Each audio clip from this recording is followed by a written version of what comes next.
aurat kamu kelihatan. Jadi hati-hati duduknya, jangan sampai satu kaki ke atas. Yang ketiga, coba baca yang ketiga.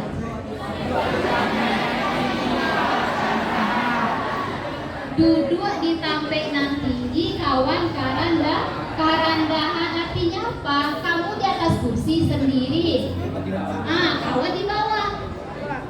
Jangan pindah-pindah sekarang, ibu aja di atas sendiri, yang lainnya di bawah. Ada yang berpikir seperti itu sekarang? Ada?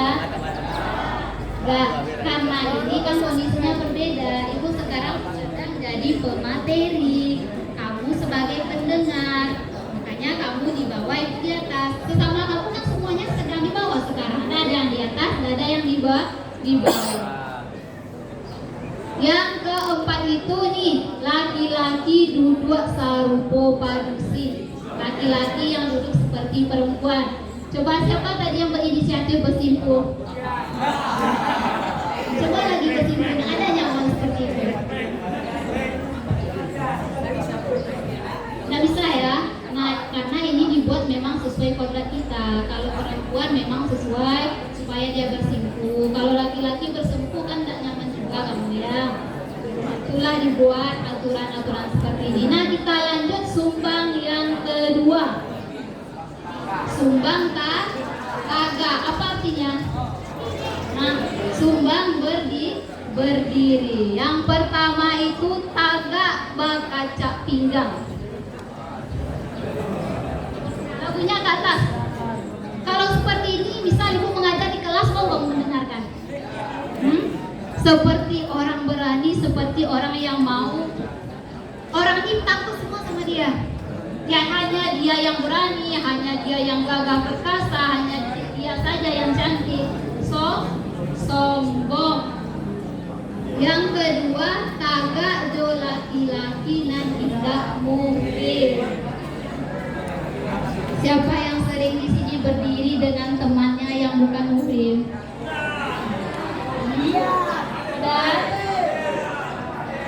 Dan sebenarnya ini sesuai konteks nanti ya. Kalau misalnya kamu berdiri dengan teman kamu yang bukan muhrim, ada tujuan tertentu yang jelas dan tidak di tempat yang sepi.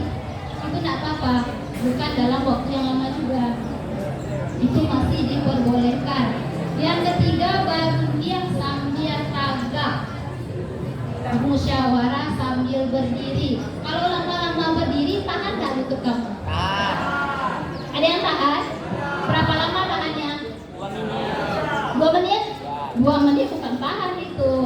Ada yang tahan berdiri selama 3 jam.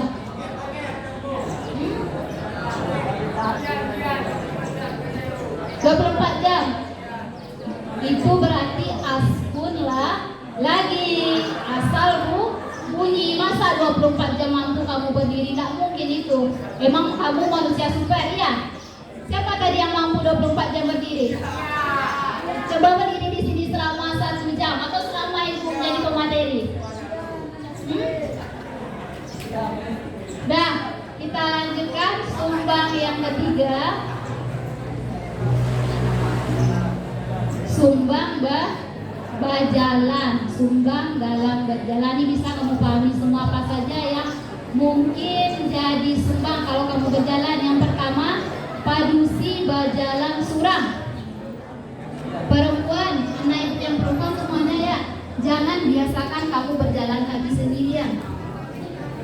Karena akibatnya kalau kamu berjalan kaki sendirian, mungkin seumuran kamu ini memang kemungkinan untuk diculiknya kan udah rendah. Masih bisa kamu diculik seumuran ini? Yakin? Ibu bertanya tadi ke yang perempuan atau ke yang laki-laki? Nah, untuk yang perempuan, jika kamu bepergian, usahakan bawa teman yang satu murim dengannya. Ya, jangan pergi sendiri-sendiri. Coba bayangkan, kalau misalnya kamu pergi sendiri, waktunya ibu ambil misal sore hari. Tiba-tiba tanpa ada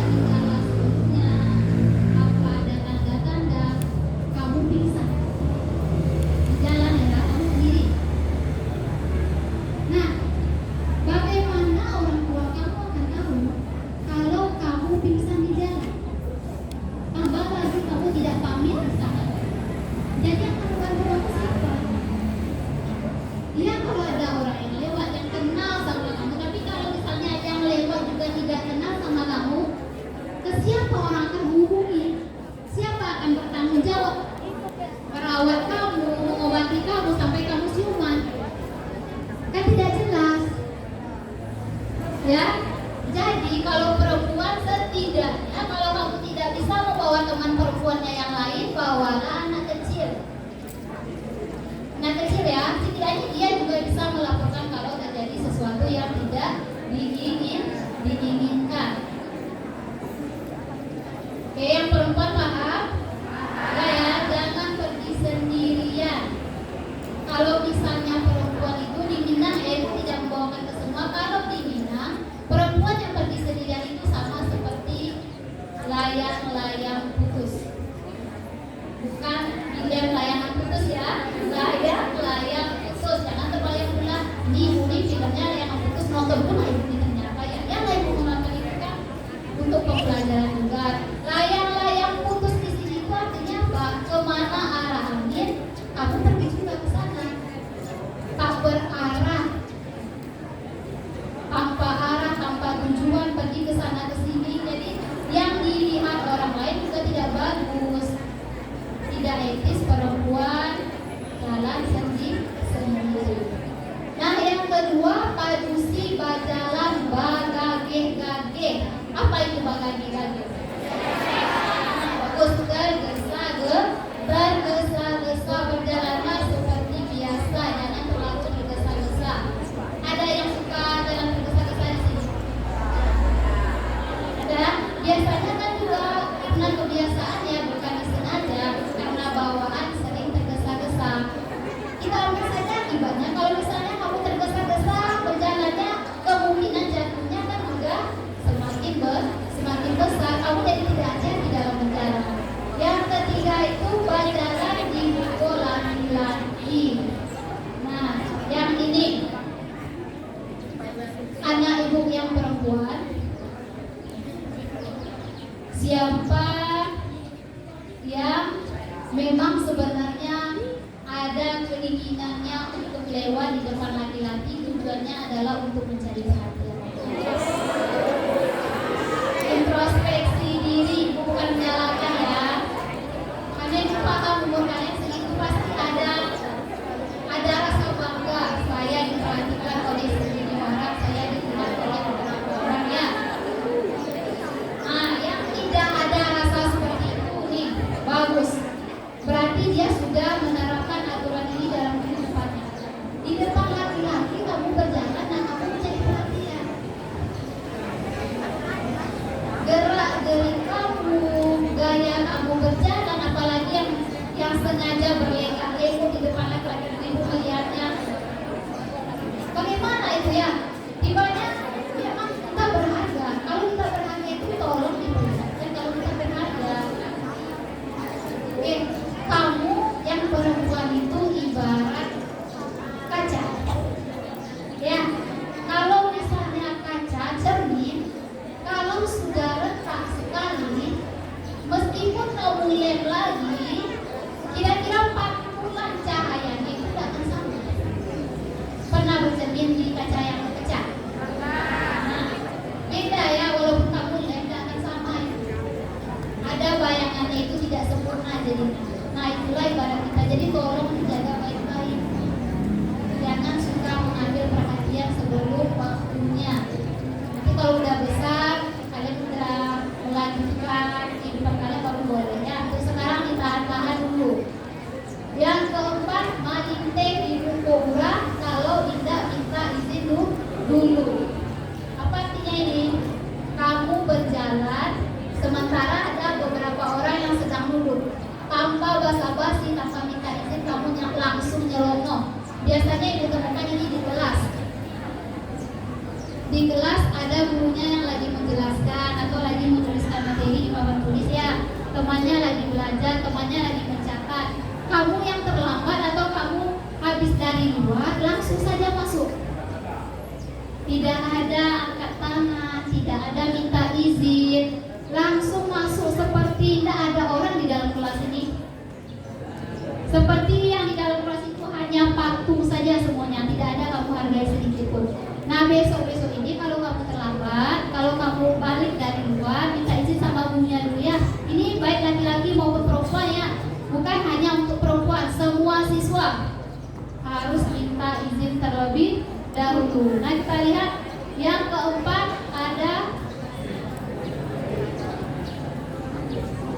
Sumbang kato, sumbang dalam berkata-kata. Apa saja yang saat kamu berbicara itu menimbulkan hal-hal yang tidak etis, tidak biasanya kamu lihat. Yang pertama, bakato kasa. Apa itu kasa?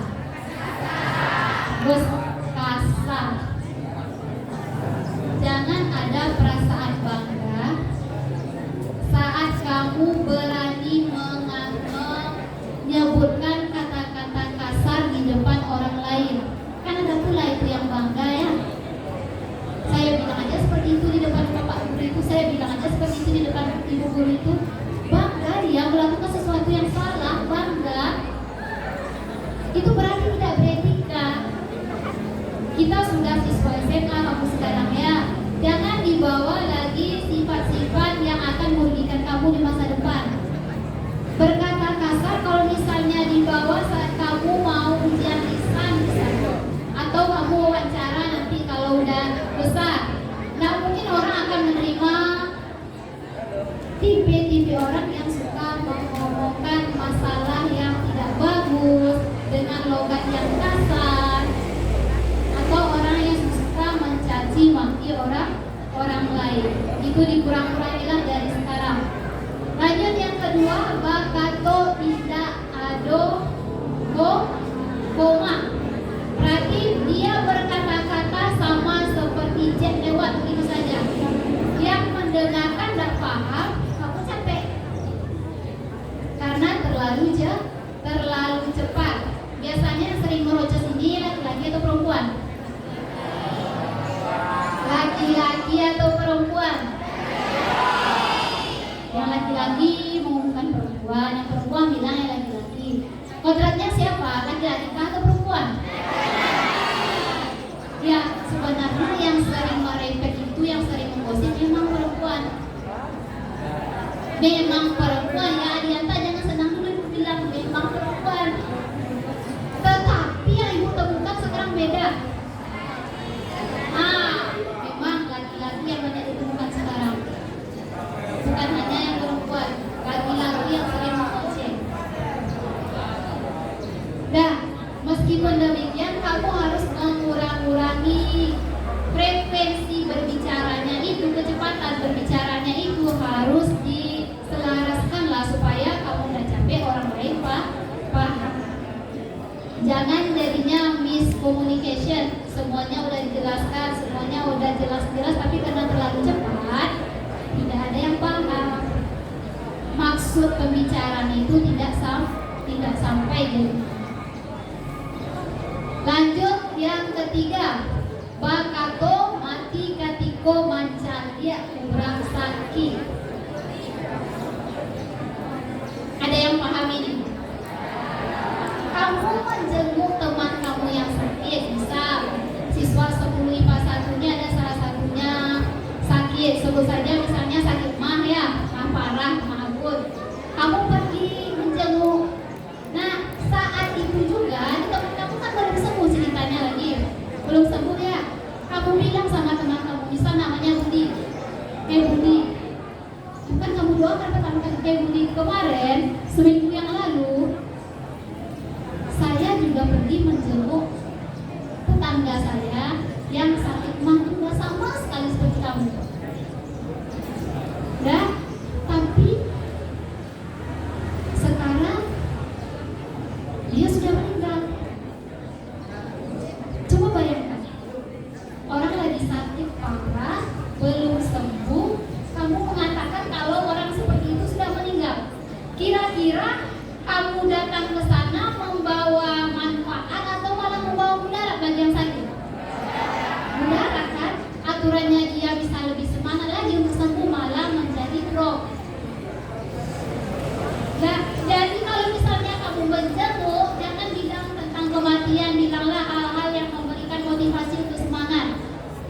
Atau mungkin kamu tidak bisa ngasih motivasinya, kasih aja trik-triknya, kasih triknya gimana cara sembuh lebih cepat, atau pola hidup sehat, kalau lebih bermanfaat daripada yang lain-lain kamu bilang. Atau kalau tidak bisa, mending diam saja. Jangan karena keasikan berbicara ya, ini itu nanti ujung-ujungnya mudarat. bagi yang sakit. Tidak semangat lagi dia. Nah, yang keempat ada minta hutang ditampe nan rami. Nah, siapa yang sering seperti ini? Minta hutang di tempat keramaian. Bendahara kelas, gimana bendahara kelas? Uang kasnya gimana cara mintanya?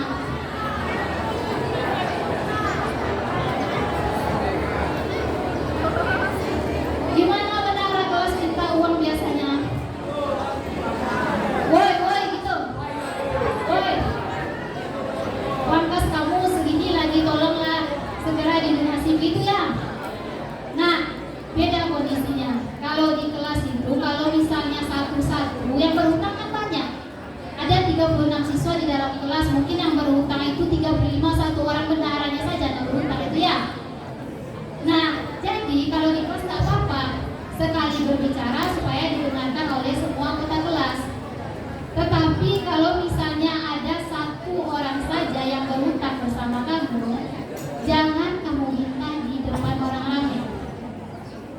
Karena hal itu bisa secara tidak langsung merendahkan atau mempermalukan teman kamu yang berhutang.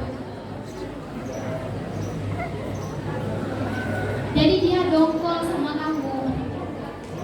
Kalau pengen menagih, kalau pengen meminta, panggil dia baik-baik, bisikan sama dia. Jangan langsung diteriakkan, jangan dipermalukan dia di depan orang banyak. Bagaimanapun orang tidak akan berhutang kalau misalnya dia tidak butuh. Kalau dia sanggup memenuhi kebutuhannya, dia tidak akan berhutang. Positif saja berpikir.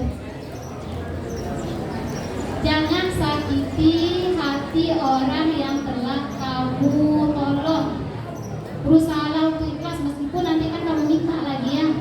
Tetapi hati-hati dalam meminta, jangan menyakiti perasaannya. Lanjut yang kelima, ada sumbang calia. Sumbang calia ini artinya adalah sumbang cara kamu melihat atau memandang orang lain. Yang pertama ada mancalia jam bilo ado kamu. Apa kesannya ini? Kalau misalnya kamu bertamu di rumah orang lain, tuan rumahnya sering sekali melihat jam berapa sekarang. Apa perasaan kamu? Ya pasti tersinggung. Seolah-olah si tuan rumah ingin mengusir kamu. Kalau misalnya ibu yang jadi tamunya sekali datang ke sana, kalau udah ditanya-tanya jam berapa sekarang, ibu pergi dan tak akan pernah datang lagi. Itu kan mengusir namanya. Kalau tamu itu adalah raja, dan biasanya tamu itu juga orang yang peka. Kalau misalnya kamu ada kegiatan setelah itu ya. Jadi gerak-gerik kamu, kalau dari sini kamu misalnya tahu diri tamu itu, nanti dia akan pamit, minta izin untuk pulang lagi. Seperti itulah kira-kira ya. Yang kedua, mancalia icek mato lagi-lagi lamola lamo. Icek mato itu apa? Ya, icek mato itu adalah bola mata. Jangan memandang-mandangi laki-laki, jangan tatap mata laki-laki itu lama-lama. Yang perempuan, yang laki-laki juga seperti itu. Jangan kamu tatap mata perempuan itu lama-lama. Nanti timbullah sesuatu yang tidak diinginkan. Nanti timbul perasaan-perasaan yang harusnya belum ada lagi. Jangan senyum-senyum kamu ya, jangan biasakan melihat mata lawan jenis kamu lama-lama. Tataplah sewajarnya saja. Sebentar berbicara, dan langsung menunduk atau alihkan pandangan kamu ke tempat lain. Jangan lama-lama, jangan sampai tidak berkedip pula mata kamu. Karena saking gantengnya atau saking cantiknya tidak berkedip, timbul perasaan yang tidak seharusnya. Hindari itu dulu ya. Yang ketiga, mancalia nan indah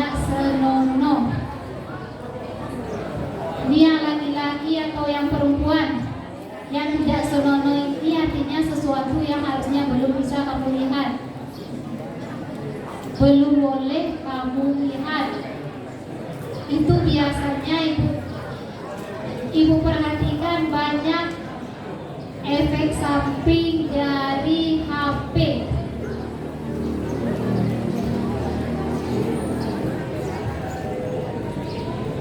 Coba yang laki-laki yang bawa HP sekarang, ada berani ibu lihat isi HP kalian sekarang? Ibu razia apa isi HP kalian sekarang, laki-laki?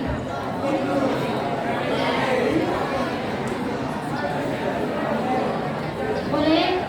Yang bersih pasti bilang boleh. Yang perempuan juga seperti itu. Jangan gunakan HP kalian untuk sesuatu yang tidak baik, yang akan merusak diri kalian sendiri.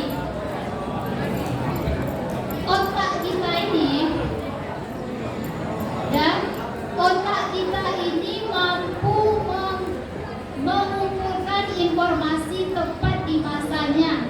Artinya apa? Kalau misalnya sesuatu itu belum untuk anak usia kamu, jangan dulu dimasukkan ke otaknya. Nanti ada pengaruh itu. Coba kamu searching akibat dari melihat sesuatu yang berbau, maaf ya, pornografi. Segala hal yang seperti itu, kalau misalnya kamu lihat, sekali kamu melihat, efeknya luar biasa itu ya. Otak kamu bisa diganggunya terus. Mungkin ada juga yang memang tidak sengaja. Ada yang perempuan, ibu percaya nggak ada kalian yang sengaja mencari-cari tentang hal ini ya. Kadang kamu niat awalnya mencari pelajaran, pernah nggak muncul sesuatu yang tidak diinginkan di sana? Seperti iklan yang gambarnya itu tidak bagus, tidak baik untuk kamu lihat, itu lewati saja. Jangan pula penasaran melihatnya. Belum saatnya kamu lagi melihat tentang itu. Kita lanjut yang keenam.